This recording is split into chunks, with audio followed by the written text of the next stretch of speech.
ಪ್ರತಿ ಕೊಲ್ಲೆಗೂ 6 ಕಾಯಿ ಇಲ್ಲ 7 ಕಾಯಿ ಇಲ್ಲ 8 ಕಾಯಿನೂ ಬಂದಿದೆ ಒಂದೊಂದು ಕೊಲ್ಲೆಕ್ಕೂ.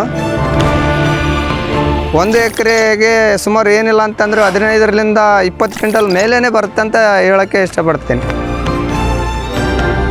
ನಾನು ಮುದುಕಪ್ಪ ಯಾದವ್ ಅಂತೇಳಿ ರಾಯಚೂರು ಜಿಲ್ಲೆ ತಾಲೂಕು ಸಿರ್ವಾರ್ ಕವಿತಾಳ್ ಗ್ರಾಮದವರು. ನಾವು 4ರಿಂದ 5 ವರ್ಷಗಳ ಕಾಲ ನಾವು ನಿರಂತರವಾಗಿ ಕೇಸರಿ 99 ಕಂಪ್ನಿ ಈ ಬೀಜವನ್ನು ಇಡ್ತಾ ಬಂದಿದ್ದೇವೆ. ಚೆನ್ನಾಗಿ ಇಳುವರಿನೂ ಬಂದಿದೆ, ಗಿಡನೂ ಎತ್ತರವಾಗಿ ಬೆಳೆದಿದೆ ಹಾಗೂ ಕಾಯಿ ದಪ್ಪನೂ ಇದೆ. ತೊಳೆ 5 ಹೊಡೆಯುತ್ತೆ, ಚೆನ್ನಾಗಿ ಇಳುವರಿ ಬಂದಿದೆ. ಹುಳನೂ ಏನಿಲ್ಲ ಅಂದ್ರೆ 3ರಿಂದ 4 ಸ್ಪ್ರೇ ಮಾತ್ರ ಹೊಡೆದ್ರೆ ಸಾಕು. ರೈತ ಬಾಂಧವರು ಆರಾಮಾಗಿ ಬೆಳೆನ ತಗೋಬಹುದು. ಹಾಗೂ ಪ್ರತಿ ಕೊಲ್ಲೆಗೂ 6 ಕಾಯಿ ಇಲ್ಲ 7 ಕಾಯಿ ಇಲ್ಲ 8 ಕಾಯಿನೂ ಬಂದಿದೆ ಒಂದೊಂದು ಕೊಲ್ಲೆಕ್ಕೂ. ಒಂದು ಗಿಡಕ್ಕೆ ಏನಿಲ್ಲ ಅಂದ್ರೂ ಸುಮಾರು 50ರಿಂದ 60 ಇಲ್ಲ 70ರವರೆಗೂ ಕಾಯಿ ಬರುತ್ತೆ. ಬಿಡಿಸೋಕ್ಕೂ ಹೆಣ್ಮಕ್ಳಿಗೆ ಚೆನ್ನಾಗಿ ಇದಾಗುತ್ತೆ.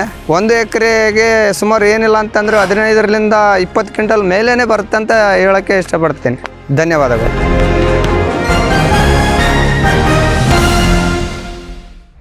ಮೋಹನ್ ಅಗ್ರಿಮಾಲ್ಗೆ ಕರೆ ಮಾಡಿ ಆರ್ಡರ್ ಮಾಡಿದರೆ ಕೇವಲ 2-3 ದಿನಗಳಿಗೆ ಡೆಲಿವರಿ ಕೊಡಲಾಗುತ್ತದೆ.